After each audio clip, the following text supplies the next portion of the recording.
היי, נעים מאוד. למי שעוד לא מכיר אותי, אני שלומי אברהמי. קבלן שיפוצים רשום למעלה מ-23 שנים. יש משפט שאומר, יעללך זר ולא פיך.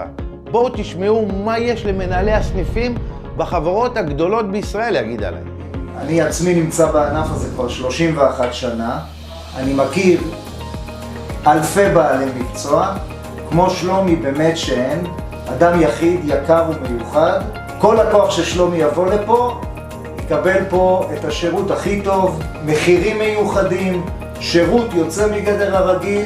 בעל מקצוע מהטובים שיש. דרך אגב, עשיתם את העבודה אצלי בבית. מי אם לא אני? הכבוד הוא לי, צביקה, אני זכיתי.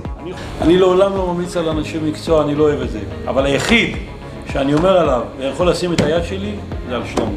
והלקוחות שלך יודעים שהם קונים פה את הדברים הכי טובים, וגם מקבלים את ההנחה המיוחדת שמגיע לך מאיתנו. נכון.